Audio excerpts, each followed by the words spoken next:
Greetings, everyone. How are you and how are you faring in this new year? Today, we are discussing something people would like to talk about, others would like to shy away from it, but it's something we need to address. I am talking about artificial intelligence. Today, we are talking about Chat GPT. Being a teacher, I never wanted my students to use Chat GPT.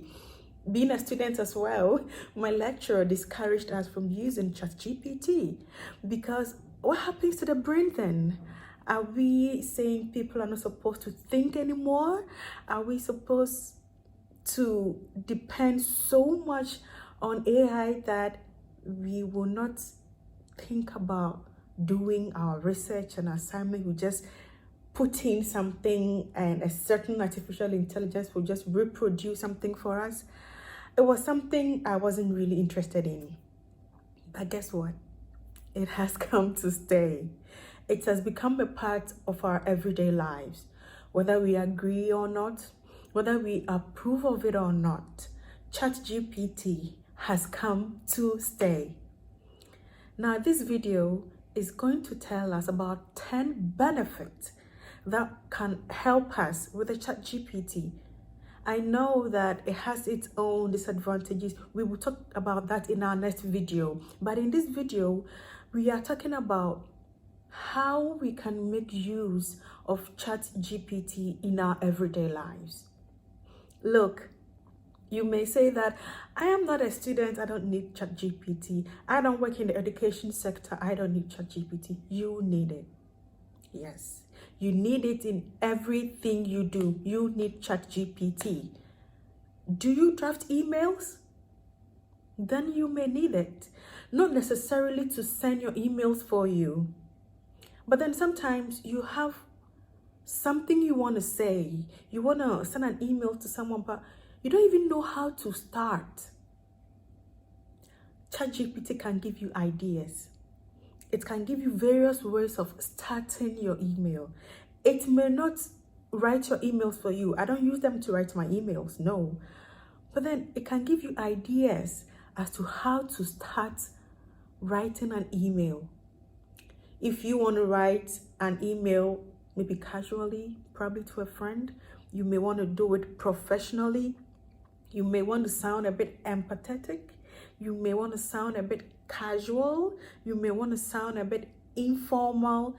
You can use this to help you draft a very good email. Now, you can also use ChatGPT in writing your report. If you have to do 5-minute reports, like your boss says, give me a report of this right now, and you're thinking, how am I going to do it? How am I going to put this together in words? There are pieces, the ideas are pieces. How am I going to put them together? ChatGPT can help you do that. It's not replacing your thinking. It's assisting your thinking. So it can help you write reports. Now, ChatGPT can help you correct grammar. So say you've written something, you're so confident in it, but you post it on ChatGPT and say, hey, can you help me correct any grammatical errors? It will do that for you. Did it write your essay, or did it write your email for you? No. But you are allowing it to correct what you've written. So it works like Grammarly, which is also AI. Get it? It will help you correct your mistakes. It will help you do your punctuation. It helps improve your written work.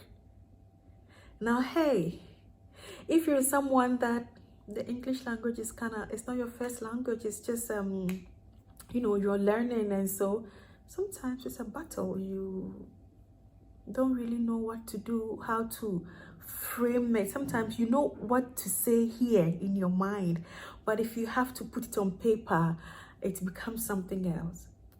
ChatGPT is here to assist you. It can help you put those pieces together.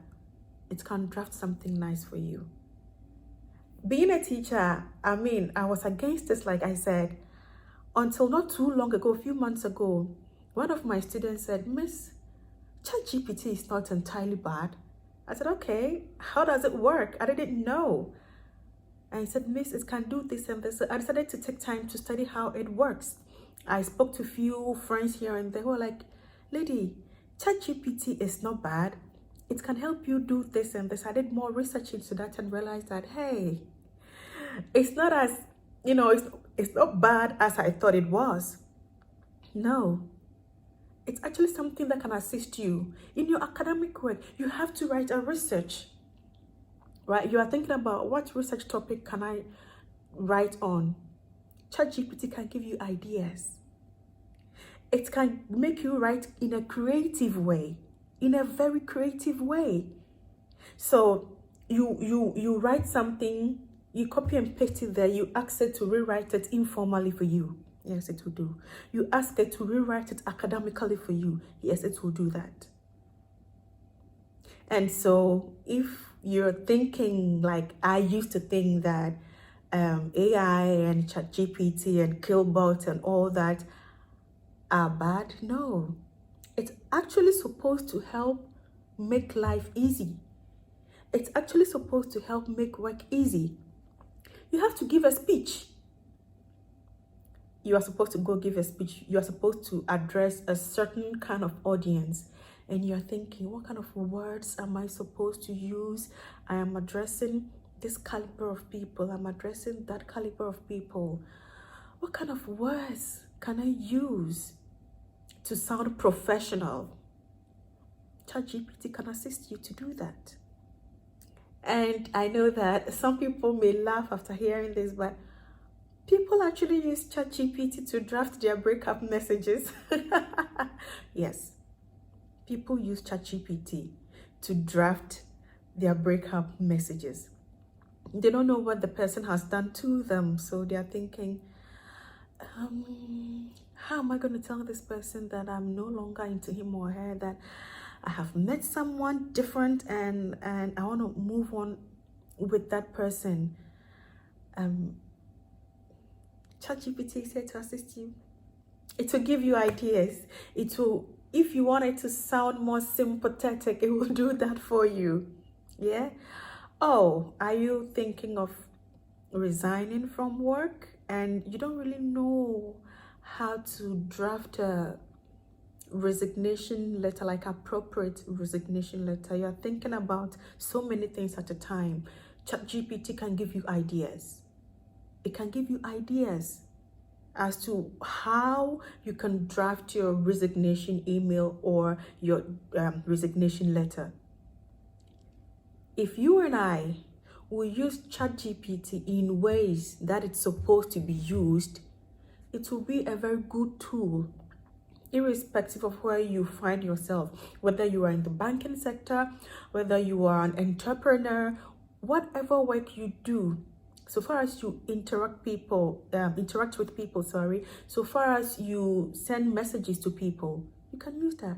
And hey, sometimes some of the WhatsApp messages we send to people, if we want, Grammarly can help us as well. You may think it's just WhatsApp. Sometimes the things that we, we type is not really appropriate. We can learn. If you want to know, how do I communicate with people in a way that will make them feel respected? ChatGPT can give you 1,001 ideas. So I'm only here to tell you that ChatGPT can do more than you think it can. And it does not replace your thinking cap, no. It only helps you improve your writing.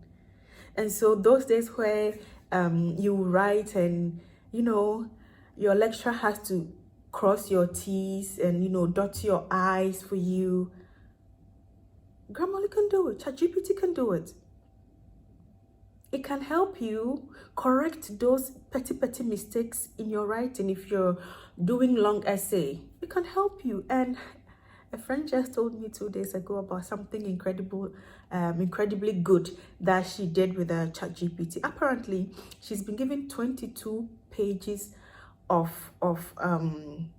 like an article to read, and she has limited time to read. She said, girl, I just copied paragraph by paragraph. So I copied the first paragraph, I pasted on Chat GPT, and I asked it to summarize it for me, say in 3 sentences.